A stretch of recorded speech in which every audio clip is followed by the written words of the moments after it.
সদৌ অসম আদিবাসী ছাত্ৰ সন্থাৰ প্ৰাক্তন সভাপতি জাতীয় শ্বহীদ বস্কো চেৰমাকৰ 15 সংখ্যক মৃত্যুবাৰ্ষিকী আজি গোসাইগাঁৱত অনুষ্ঠিত কৰা হয়। গোসাইগাঁও মহকুমাৰ পদ্মবিলৰ নিজ বাসগৃহত 15 সংখ্যক মৃত্যুবাৰ্ষিকী উপলক্ষে শ্বহীদ দিৱস পালন কৰে। উল্লেখ্য যে 2011 চনত 22 ফেব্ৰুৱাৰী আজিৰ দিনটোতে দুৰ্বৃত্তই গোসাইগাঁৱৰ মহকুমাৰ শ্ৰীৰামপুৰত শূন্য দূৰত্বৰ পৰা গুলীয়াই হত্যা কৰিছিল প্ৰয়াত প্ৰতিষ্ঠাপক সাংগঠনিক সম্পাদকগৰাকীক। ঘটনা সংঘটিত হোৱাৰ আজিৰ 15 বছৰ উকলি যোৱাৰ পাছতো প্ৰশাসনে দোষীক শাস্তি প্ৰদান কৰাত ব্যৰ্থ।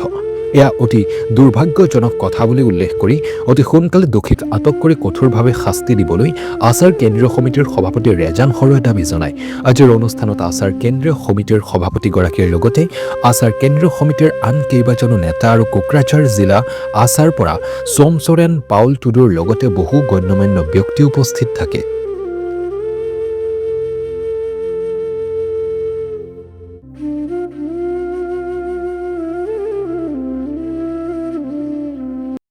আমাৰ বস্কো চেয়াৰমাৰ্কৰ যি মৃত্যু দিৱসত আমি আহিছো আৰু ইয়াতে আমি আজি গোটাই অসমতে বস্কো চেয়াৰমাৰ্কৰ মৃত্যু দিৱসটো পালন কৰিব আৰু গাঁৱে বাগানে বস্তিয়ে সকলোকে আমি বন্তি জ্বলাবৰ কাৰণে আহ্বান কৰিছো। কাৰণ সদৌ অসম আদিবাসী ছাত্ৰ সংগঠনক সৃষ্টিকৰ্তা মানুহ আমাৰ বস্কো চেয়াৰমাৰ্কৰ আৰু আদিবাসী এই 1996 পৰা জন্ম হোৱা সদৌ অসম আদিবাসী ছাত্ৰ সন্থা যেনেকুৱা ধৰণৰ কাম কৰি গৈছে, যেনেকুৱা আমাক আদৰ্শ দেখাইছে, এই আদৰ্শ আমি পালন কৰিম। আৰু সদৌ অসম আদিবাসী ছাত্ৰ সন্থাই আজি এইটো কৈছে বস্কো হত্যাক এতিয়ালৈকে কিয় আমি আজি বস্কো ফেমিলিক ন্যায় দিব পৰা নাই। সদৌ অসম আদিবাসী ছাত্ৰ সন্থাই আজি চিবিআই তদন্ত যিটো দিছিল আজিলৈকে স্পষ্ট কৰা নাই, আজিলৈকে এৰেষ্ট কৰা নাই কিয়? এইটো উচিত শাস্তি দিব লাগে। আৰু সদৌ অসম আদিবাসী ছাত্ৰ সন্থাই বস্কো আৰু জাতিৰ লাকৰা সপোনটো জনজাতিকৰণ দিব লাগে আৰু আদিবাসীসকলৰ গাঁৱে ভূঞে থকা আদিবাসীসকলক মাটি পাট্টা দিব লাগে বুলি যি 96 পৰা আৰম্ভ কৰিছিল, যি ফৰেষ্ট এৰিয়া আছিল আদিবাসীসকলক, আজিলৈকে এই ফৰেষ্ট এৰিয়াত আদিবাসীসকলে মাটি পাট্টা পোৱা নাই। অসম চৰকাৰে এটা ব্ৰিটিছ চৰকাৰ নাটকীয়ভাৱে আদিবাসীক ধ্বংস কৰে যি ষড়যন্ত্ৰ, আদিবাসীক যি নিক্ষেপ কৰে যি ষড়যন্ত্ৰ, ইয়াৰ পৰা আঁতৰি থাকক বুলি আমি আহ্বান কৰিছো। আৰু আজি যি আদিবাসীৰ নামত বহুত নেতা আমি দেখিবলৈ পাইছো, জাতি আৰু ধৰ্মৰ নামত ভাগ ভাগ কৰা এইবিলাক বন্ধ কৰক আৰু আদিবাসীসকলৰ ন্যায়কে মাত মাতক বুলি মই আহ্বান কৰিছো। আজি বস্কো চেয়াৰমাৰ্কৰ মৃত্যু দিৱস আমাৰ 15তম পাতি আছো আৰু অল অসমতে এই বস্কো চেয়াৰমাৰ্কৰ মৃত্যু দিৱসটো আমি পালন কৰিম।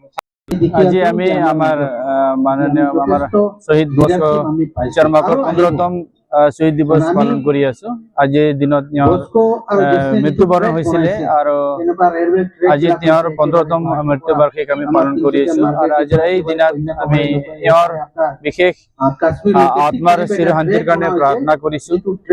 আৰু আমাৰ এই শুভ দিনত আমাৰ বহুত গণ্যমান্য ব্যক্তিবিলাক আহিছে, বিশেষকৈ আমাৰ বন্ধু আচাৰ সভাপতি ৰেজান হৰ ডাঙৰীয়া, লগতে অন্যান্য যেনেকে আচাৰ এডভাইচাৰ লিফলেট অফ আমাৰ সৰু সাহিত্য সভাৰ সভাপতি ৰবাৰ্ট কাৰ্কে, এনেকে বহুত গণ্যমান্য ব্যক্তি আহিছিলে বস্কো চেয়াৰমাৰ্ক শ্ৰদ্ধাঞ্জলি জনাবলৈ।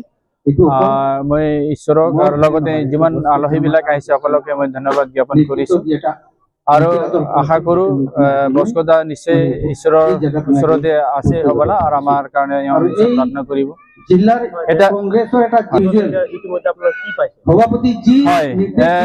বস্কো চেয়াৰমাৰ্কৰ হত্যাকাণ্ডত যিটো চিবিআই তদন্ত কৰিছে, তাৰ গোটেই তথ্যটো চিবিআই অসম চৰকাৰক মানে দিছে আৰু তাৰ এটা কপি আমাৰ ওচৰতো আছে।